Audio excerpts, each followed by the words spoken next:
আগামীকাল সকাল 10টার সময় দেশের স্বরাষ্ট্রমন্ত্রী অমিত শাহ আনুষ্ঠানিক উদ্বোধনে আসছেন দুর্গাপুজোর। বোধনের সকালবেলায় সন্তোষ মিত্র স্কয়ারে সাজো সাজো রব কিভাবে আপ্যায়ন করা হবে সমস্তটাই বললেন সন্তোষ মিত্র স্কয়ারের মূল উদ্যোক্তা সজল ঘোষ। অবশ্যই শোনাবো তাদের এবছর পুজোর বিশেষ আকর্ষণ অপারেশন সিন্দুর। কিছু মুহূর্ত অবশ্যই আমরা দেখাচ্ছি আপনাদেরকে, দেখুন সেই ছবি। আবারও একবার জানিয়ে রাখি আপনাদের, আগামীকাল সকাল 10টার সময় দেশের স্বরাষ্ট্রমন্ত্রী অমিত শাহ আনুষ্ঠানিক উদ্বোধনে আসছেন দুর্গাপুজোর। বোধনের সকালবেলায় সন্তোষ মিত্র স্কয়ারের সাজো সাজো রব কিভাবে আপ্যায়ন করা হবে সমস্তটাই বললেন সন্তোষ মিত্র স্কয়ারের মূল উদ্যোক্তা সজল ঘোষ। এবছরে তাদের মূল আকর্ষণ অপারেশন সিন্দুর। দেখাচ্ছি দুর্গাপুজোর সেই থিম অপারেশন সিন্দুর। দেখুন সরাসরি নিউজ কলকাতার পর্দায় আসছেন আগামীকাল স্বরাষ্ট্রমন্ত্রী অমিত শাহ পুজোর আনুষ্ঠানিক উদ্বোধন করতে।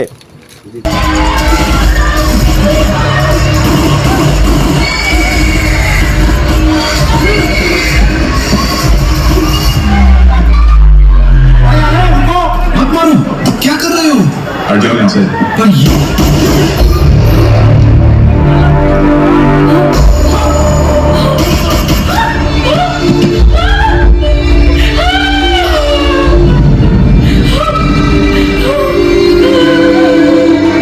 तुमने मेरे पति को क्यों मारा? मुझे भी मार दो।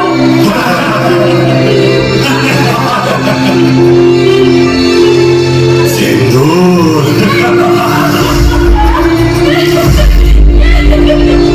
यार तुझको छोड़ दे, मोदी को जाके बोल।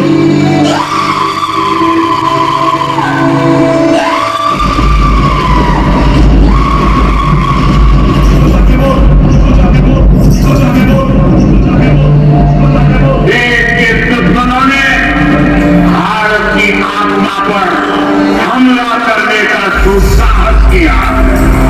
अब आतंकियों की बची खुची जमीन को भी मिट्टी में मिलाने का समय आ गया है। जय हिंद, जय हिंद, भारत माता की, भारत माता की।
অধিকতা কেমন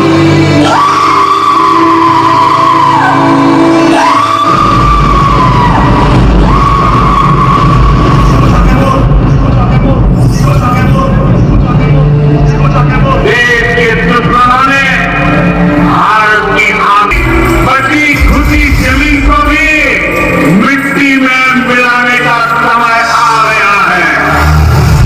जय हिंद, जय हिंद, भारत माता की।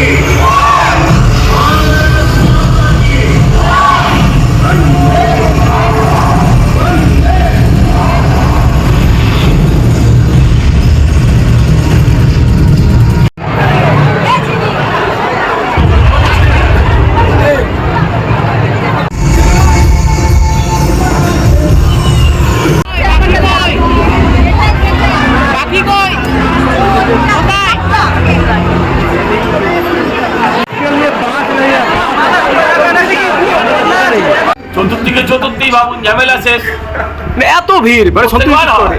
অন্য অন্য প্যান্ডেলে কিন্তু এইরকম জনসমুদ্র নেই, মানে বলা চলে এই চতুর্থ দিন সন্ধ্যেবেলায়। ওখানে টালি নালা হয়ে গেছে অন্যান্য প্যান্ডেল, আমি কি করি বলুন? এটা জনসমুদ্র, অন্য প্যান্ডেল গুলো টালি নালা, তো আমি কিছু করতে পারবো বলুন? মানে এই রাসায়নটা কি ভাই? ভালো কাজ করলে ভালো পুরস্কার। পর কয়েক বছর ধরে এই যে মানে মানুষকে দেখাচ্ছে, মানুষ কি চাইছে, এটা কি করছিস? আর আমরা বিরাট কোনো রাজকীয় ব্যবস্থা করতে পারবো না।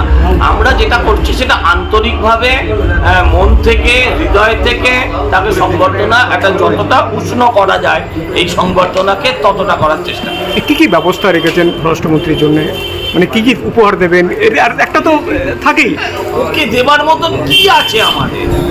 ওনাকে দেওয়ার মতন ভালোবাসা, শ্রদ্ধা, ভক্তি ছাড়া আমাদের কাছে কিছু নেই। আমরা ওই ওনার ওজনের সোনা, ওনার ওজনের রূপো দেওয়ার ক্ষমতাও নেই। আমাদের কাছে ওনাকে দেওয়ার মতন কিছুই নেই, শুধু শ্রদ্ধা ভক্তি ছাড়া, ভালোবাসা ছাড়া, আবেগ ছাড়া। আমরা সেটাকেই ওনার আহ্বান করব।